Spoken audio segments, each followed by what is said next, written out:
Welcome, everyone, to this edition of the Doorstep podcast. I'm your co-host, Senior Fellow at the Carnegie Council, Nick Gvosdev.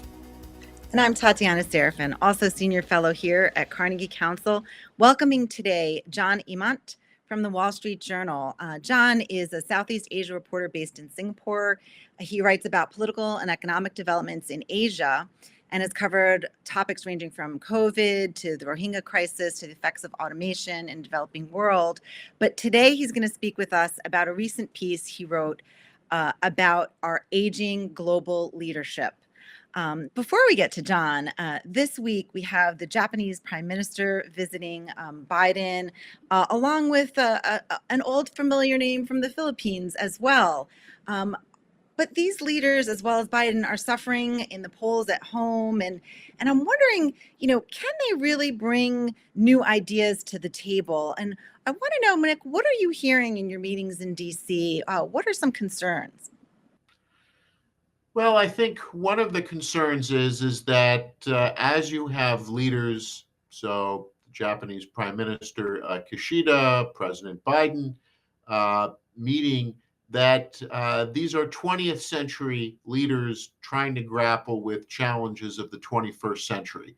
And the question is to whether or not, how well equipped are they to deal with the dramatic changes that climate and environmental shifts bring, very dislocations created by the new technologies that seemingly spring upon us overnight, and the sense that you are attempting to take policy consensuses that were developed, say, in the 1980s and the 1990s, and trying to fit what's happening today within those parameters, and whether or not that it can be done successfully.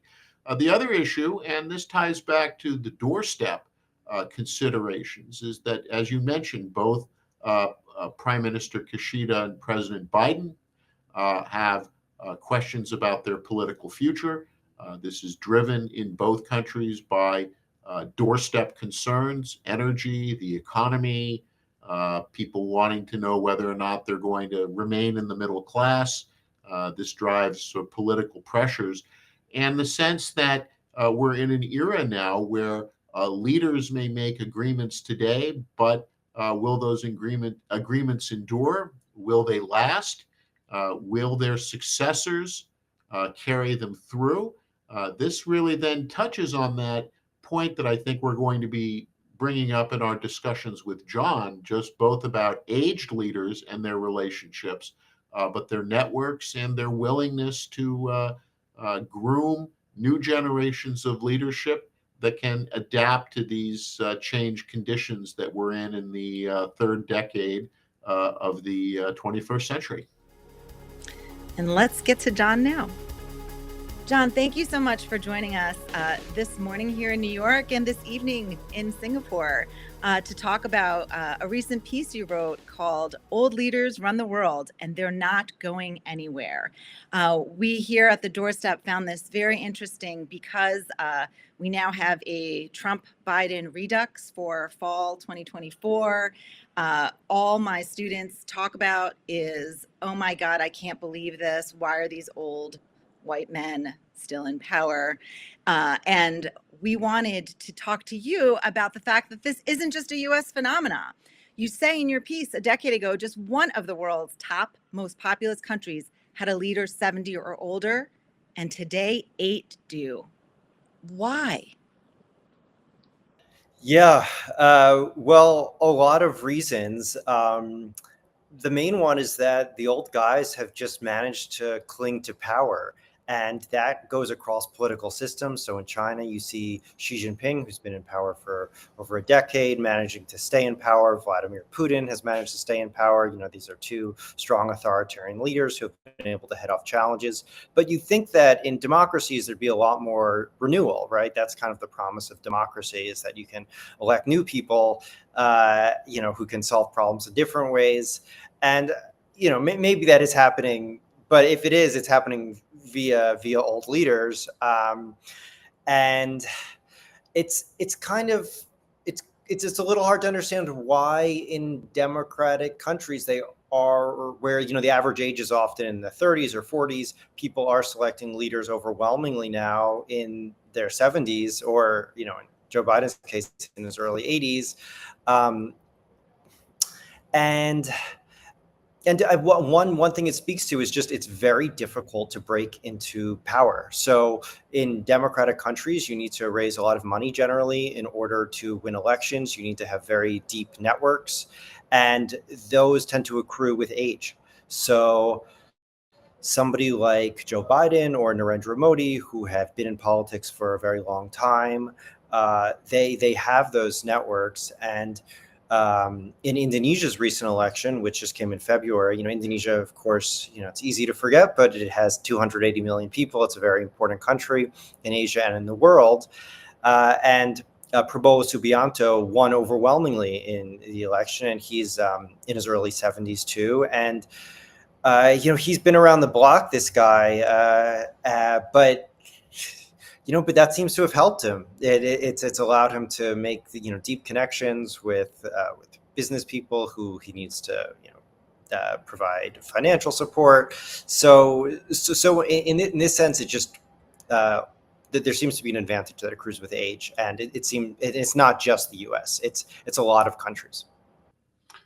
When we're looking at this phenomenon, two things that I'm struck by, and your comments and your piece really touch on this and set it forward.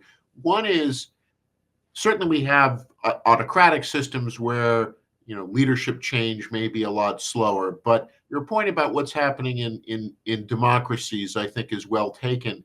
And so this leads to sort of two sets of approaches to this. One is that older leaders, are they projecting and getting voters to accept the idea that they're just better at solving problems? Give me another 4 years to finish the job I started 24 years ago, type of narrative. And that younger leaders are not seen as problem solvers or effective. And then the second and flip side, is it that younger voters look at younger candidates and are prepared to find a lot more things wrong with them? And we hear this a lot in the US context about next generation leaders, about why, well, this leader won't appeal to these groups, or it can't form a coalition. And you've seen, Tatiana, going back to what your students talk about, we default to older white males as the safe consensus candidates that can build coalitions. So is there a sense that younger voters are much more picky about younger leaders, and therefore are more prepared to accept the idea that an older leader, established, they can get things done, and let's just go with that? Well, to your second question, it's sort of hard to know the answer about which type of leader younger voters would prefer, just because they don't have too many choices. They don't have too many chances to vote for young people. So I think when there is evidence, it shows that young people actually prefer younger leaders in general. And certainly, if you poll Americans and you say, generally, what's the age at which you would want to see your president, younger people tend to want younger presidents. But to your point, of course, it could be different when you actually have the candidates in front of you. I do think there is some advantage to being older, if you, in the sense, like somebody like Joe Biden, because he's been around the block. I think certainly 4 years ago it was easier, therefore, to make the case that he wasn't that scary, that he wasn't that radical, that you kind of knew what you were getting. You were getting Joe. And it might be, and it might be hard for, in a polarized country where everyone is very terrified of the other side, there might be, having someone who's just been there, often sort of seen as more of a centrist type person for a while. Certainly that has an advantage. Whereas you might think that a younger candidate, even if they were perhaps more centrist, they don't have the track record, so they might still inspire a lot of fear on the other side. But I'm kind of speculating.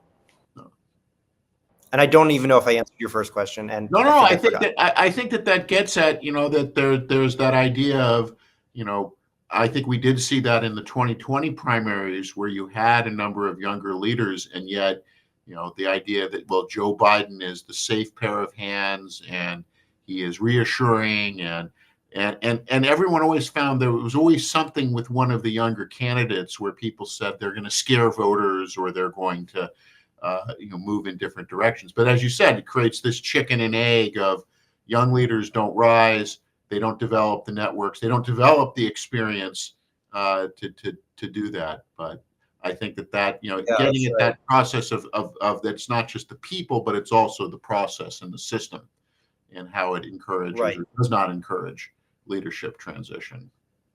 And I don't mean to be ageist here, but let's take a look at these ages that you had in this graph, which is fantastic. Xi as Jinping and China at 70, Bola Ahmed Tinubu in Nigeria 71. You mentioned Indonesia and Russia and Modi at 70. They're all in their 70s. Bangladesh, Sheikh Hasina at 76. In Brazil, Da Silva is 78. Saudi Arabia, Salman bin Abdulaziz Al Saud is 88. And in Cameroon, Paul Biya is 91.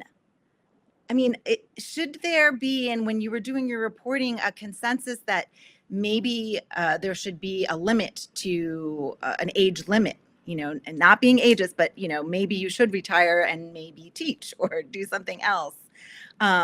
Or the flip side, as you were talking, we were talking a lot about domestic politics.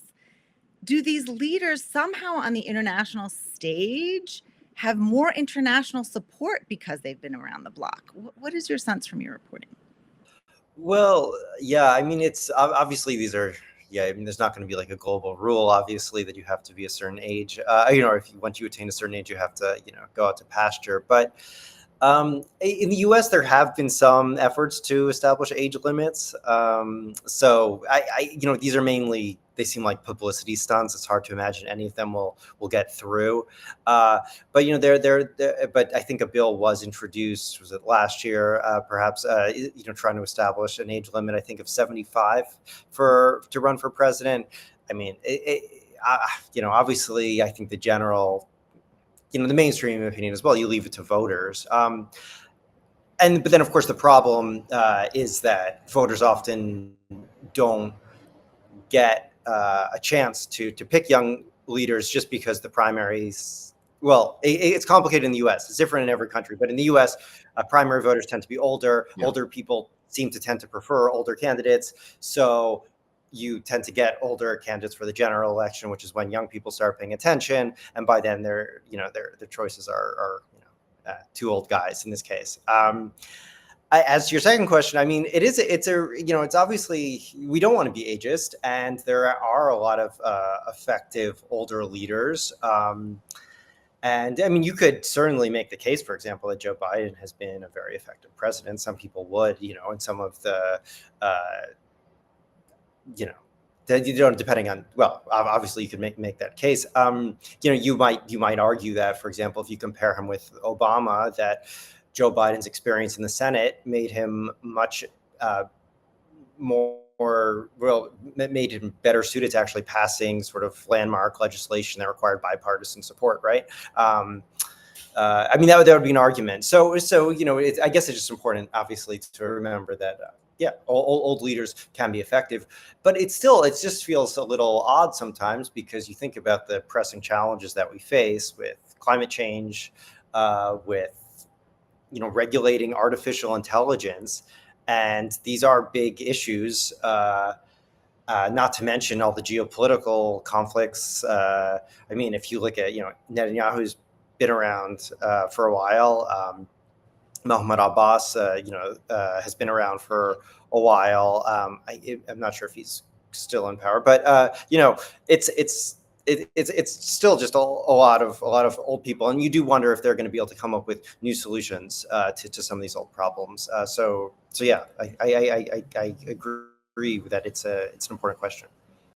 Just Tatiana, as an interesting side point, the Catholic Church has a rule now that cardinals that are over 70 are not allowed to vote in papal elections. So the Catholic Church, at least, has introduced a version of your rule for at least saying, look, once you hit a certain age, we don't want you casting, at least in this case, cardinals casting votes for the next pope. Two things I was thinking of as I was listening, John, to you. You're talking about again these litany of leaders, and it's almost, in some cases there is that Rip Van Winkle effect that if you went to sleep at a certain point and woke up again, and familiar faces. I mean, the joke that Daniel Ortega is running Nicaragua again. We think about and interesting with some of these leaders, as you point out, at some point they were young leaders. Abbas was a young leader. Daniel Ortega was a young revolutionary, and yet their ability to sort of step aside for next generations. I guess at some point, is it that people buy into this narrative? Well, only we can solve these problems. The young people can't. We really need to stay in power. And thinking about that, and you raised the issue, Tatiana, from the people on the list. Is some of this a side effect that healthcare has just simply gotten a lot better? That it used to be that leaders would hit a certain age, they would be debilitated, they couldn't travel, they couldn't function. That now we have dropped. 70 is the new 50, and therefore what we expected of a 50-year-old in 1980, a 70-year-old today seems to be able to deliver. I mean, I think you're totally right. So I in fact, probably should have mentioned it. If you want to look at the one thing that's definitely causing this, it's that across the world, healthcare's just gotten a lot better, and especially for if you're in the elite, right? If you're leading a country, where there are about 8 of the 10 most populous countries currently have leaders over 70, whereas 10 years ago was just one, and that one country was India, where it was Mohammed Singh, who was very old. I don't know, something like 86 or something when he left power. So certainly there are cultures in Asia and in Africa where it seems like there's a preference for older leaders, that people expect to be led by older leaders, and that's not necessarily demoralizing for them. That's just kind of how things ought to be. Sub-Saharan Africa is a really interesting example because you have the youngest population in the world by far. A lot of these countries, the average age is like 18, and yet they're often led by people in their 60s. Again, you wouldn't really ascribe it, I don't think, to lifestyle practices, but there's no question that culture, I think, plays a powerful role in terms of determining who people feel should be their leader, and how appropriate is it to be led by someone who's in very advanced age. So yeah, that definitely plays a huge role, because you might think that even if you were a young revolutionary and you took power in your 30s, say 50 years ago, well, yeah, by the time you're 55 or 60, you might be on your way out, and now there's just no reason for that to be. You can likely be healthy into your 80s perhaps, and so if you think about it as typically there would be advantages that accrue with age. As you get older, you have deep networks that you're able to tap into. You have a lot of people who are loyal to you, who rely on you, but then on the other hand, you're getting older, you're getting frail. Maybe your cognitive health is declining. Those two things would eventually, force you out, and maybe you would, play a role as sort of a grandfather, or maybe advising in the background. But now, yeah, well, what's to stop you? You're still accruing power. You have these deep networks, and again, this is true seemingly in democratic and authoritarian systems, and you're not being forced out by health reasons. So yeah, I think that's huge. And it's a real change, and obviously it's great that people are healthier longer, but it definitely makes it harder for young people to worm their way in. And yeah, I think that's arguably an issue. But there is an exception. And it seems to be that in parliamentary systems, and I'm looking at Europe, you have much younger leaders able to come to power because they're able to create their own party, stand for election, and really drive issues from the bottom up. We certainly saw that in Poland, that ousted a very conservative government. It was all young people, many women. that were opposed to some of the conservative laws that were being put in place. So I don't know if parliamentary systems are the answer, and certainly, but certainly they offer something different that is able to capture this change that comes from youth. It's just true, right? Yeah. That I worry, and I don't know if you saw it in your reporting, that is not happening in some of these places like an Indonesia or a US or a Philippines, Yeah. right? I mean, we have another, we have a Marcos Jr. in the Philippines too, right? Yeah. Those of us who remember that time period. And if you can't capture that youth and that energy, it creates and is creating some of what we're seeing today: protests and discontent and Yeah. anger. Yeah. Yeah, and maybe your young students, just feeling like, the democracy is not furnishing them with decent options, or anyone that really thinks the way they do or understand their problems. And there is good evidence emerging in kind of from countries like Japan and Germany, where this has been studied, that young people are right to want younger leaders, that younger leaders tend to prioritize issues that are closer to younger people, like affordable childcare and a decent education. Whereas older leaders often will, or who have been elected often by older constituencies, will think about issues like preserving social security benefits. Also all important, but there are reasons for young people to be right in worrying if their leaders don't represent them, age-wise. And yeah, to your point, I think it's this really interesting counterexample that Europe offers, right? You have Emmanuel Macron. He's been in power for a while now, but he entered power, I think he was in his mid-40s, I think. I should check that. He might have even been younger. Finland's prime minister, and she's no longer in power, but she was very young. And this isn't that abnormal. Rishi Sunak is fairly young in the UK.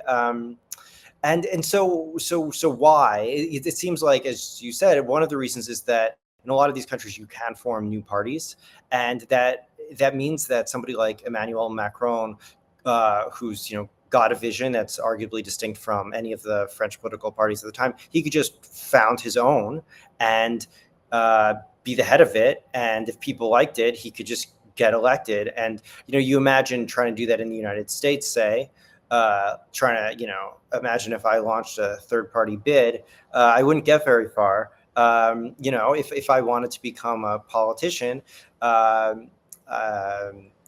a youngish person, I would have to start from the bottom at one of the two major political parties, right? And by the time I actually made my way up to the top, not only my views have been totally conformed to the party views, but also I would say I would have even less hair, except I obviously don't have any hair. But parliamentary systems seem, you can start your own party. You have different ways of jump starting it. The other thing is there's more competition. So if there are more parties there around competing for votes, then you really have to arguably have to think more about what voters want. And that might mean if one party that's maybe on the fringe is getting a young, dynamic person in a leadership position, you might need to match that. Otherwise, you're going to seem like you're not dynamic. And in the US, it's kind of been okay because both parties are sort of at this is it, do you want to choose the 77-year-old or the 81-year-old, right? But you can imagine if there were a viable third party that was offering somebody, say, in their 40s or 50s who seemed to be offering fresh ideas, how compelling that would be. In parliamentary systems, that's actually happening, and that requires everyone to act. One of the things you just mentioned about, as saying, like, if you wanted to start you wanted to enter, you'd be sort of shaped by, existing networks and the like. And I'm thinking and looking again at some of these leaders that both are older and have been around for a while. They create networks. And I'm thinking here about that oftentimes you have leaders and they're going to look at their own families when they're thinking about generational change. And we see the most of this in some of the autocratic systems, where a president really wants to pass power down to a child or the like. But even in democratic systems, as you're looking at this phenomenon of older leaders who've been around for a while, as you say, they develop the networks. How are they bequeathing those networks? I mean, who are their inheritors?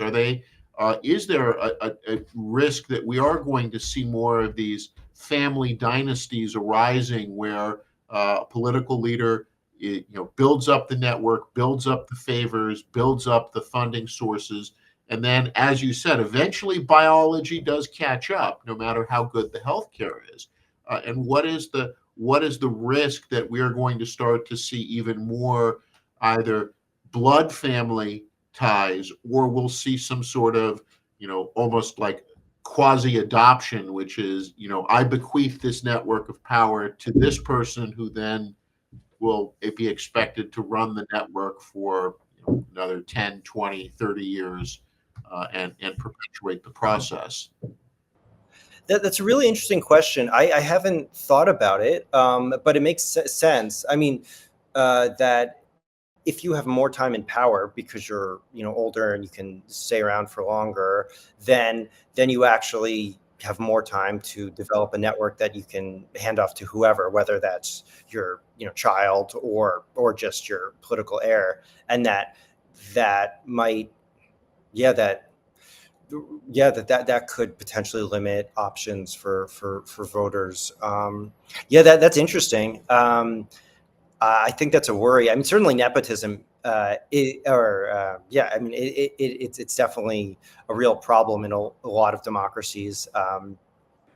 It's a problem in any industry. I mean, Nepo babies, that's all we talk about here in the US, right? For in fashion, right. and the arts and movies, right? That is all over my students' minds. And I think it's happening in politics too. But I wonder though, it doesn't seem that energy, and I want to go back to the fact that we do have pressing problems that we need to solve. And you mentioned climate change being one of them, and the wars that are happening. And it seems that, not to be ageist, respecting the networks that have been created and the, working relationships that may help pass legislation, et cetera. It does seem to me, though, if you're in power and you have not been thinking about things differently because you're set in your ways, right? That you're not going to find solutions, that your default is going to be war, or to, like Putin, saber rattle the nuclear option. I mean, that is not creative thinking. That is not innovative thinking for 2024 and beyond. That is going back to old school thinking. And I'm wondering, in your piece, you mentioned that Biden joined TikTok. I mean, that is just not enough. I mean, I don't know if you watched the hearings in the Senate and the House with the tech companies coming in, trying to explain stuff to these old leaders. And it was embarrassing. It was embarrassing how little they knew about technology that is really overtaking the world. I mean, AI is just something nobody's even thinking about, and that is going to explode. Bitcoin regulation. I mean, just all of these things. And and so my worry is that there's a lack of innovative thinking, and the default is war, and closing the borders, and really old school thinking, oppressing women, oppressing minorities. And I wonder what you're seeing in Asia with some of this older leadership. I know that's what we're seeing here, but is it the same in Indonesia, where we have the older leadership coming in? And even in Japan today, we have the Japanese prime minister visiting Biden at the White House, big state dinner, but he has so many problems back home, right? He's almost out, and so I'm wondering, what can we do, and how do these old leaders keep going without new ideas, right? There's some kind of a disconnect that seems to me that we're going to reach a breaking point. Have you seen that in Asia? Well, there aren't really too many young leaders in Asia. But I guess I don't see that there's a breaking point. But I mean, I hear you. I hear your issues. I think that is a real concern, right? As we've spoken about, that there are all these problems that might require new solutions. And if you look at like the Taiwan Strait, you might think that if that maybe there'd be more productive solutions if you had someone who, wasn't sort of an old guard communist, right? Who, leading China, right? But I mean, good luck. And you could of course also argue that, it wouldn't really matter. Even a young person in China would have to, who somehow managed to make it to the top, would have to have similar views. But I think in general, yeah, I agree. I think younger people look at things differently, and there are so many, there's just so many new challenges, and it does sometimes feel like weird that the leaders, in the Senate and in Congress, and in basically all these countries are elderly and are often much older, say, than even business leaders. Yeah. So yeah, I mean, I hear you. You mentioned that Yeah. you have a quote here from Kevin Munger at Penn State that we're in this for another 10 to 15 years. Was that the consensus and the people that you were talking about, that it's going to take another decade or more to see some significant change? And I ask this because we've seen in some of the older billionaires, so I'm formerly a Forbes billionaires list, and we've seen some shifts there of wealth with older billionaires dying, and now we have this really super young wealthy generation, and I'm wondering, at what point, is that the 10 to 15 years for the politics, or can we push that? Yeah, I mean, that's really interesting. I mean, you'd think that there was going to be a correlation, right? Because one of the advantages, as we've spoken about it, being an old leader, is you've got your old billionaire buddies who, have known you for years, backed you for years, know they can rely on you. But their kids, who are, maybe in their 50s, say, they're going to, look to, perhaps back people who are, more in line with their thinking, and probably aren't going to want 70-year-olds. So yeah, it could be that it starts with the billionaires and regeneration is beginning. I'm not sure if that makes me feel optimistic or not about democracy, but yeah, that might. I mean, yeah. I mean, we'll have to see. Obviously, with the U.S. I mean, obviously there have been young leaders who have popped up, who have managed to, like when Obama challenged Hillary Clinton in the primaries, he was able to win.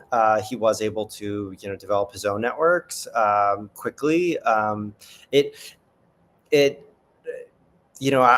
if you could look at this from maybe sort of an older person might hear this discussion and say, well, what do you mean? If there are compelling young leaders, just get out there. Why couldn't DeSantis beat Trump? Right? I mean, he got walloped, but surely there could be is it inconceivable that there's a Republican who could provide a more compelling option to the Republican base than Trump? I mean, so maybe young people just have to get better, work harder. I think on that note, we will leave off and see what we can do to support our young people in generational change on a global scale. Yeah. Thank you so much for joining us today.